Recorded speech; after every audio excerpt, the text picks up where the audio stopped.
దేవుడాకాశము క్రిందనున్న జలములొకచోటనే కూర్చబడి ఆరిన నేల కనబడును గాకని పలుకగా ఆ ప్రకారమాయెను. దేవుడు ఆరిన నేలకు భూమి అని పేరు పెట్టెను, జలరాశికి ఆయన సముద్రములని పేరు పెట్టెను. అది మంచిదని దేవుడు చూచెను.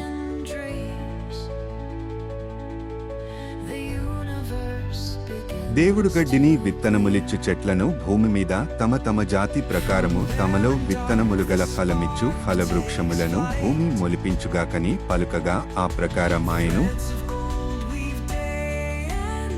భూమి గడ్డిని తమ తమ జాతి ప్రకారము విత్తనములిచ్చు చెట్లను తమ తమ జాతి ప్రకారము తమలో విత్తనములు గల ఫలవృక్షములను మొలిపింపగా అది మంచిదని దేవుడు చూచెను.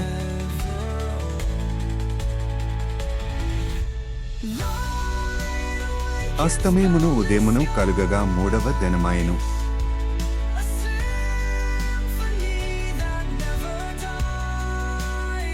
దివ్యమైన మరియు మహిమాన్వితమైన సృష్టి దృశ్యం. దేవుడు జలాలను ఒకచోట చేరుస్తూ భూమిని బయల్పరచిన గొప్ప క్షణాన్ని చూపిస్తూ సముద్ర అలలు వెనుకకు తగ్గిపోతూ విస్తారమైన సముద్రాలను రూపొందించగా విశాలమైన పర్వతాలు మరియు హరిత భూములు బయటపడుతున్నాయి.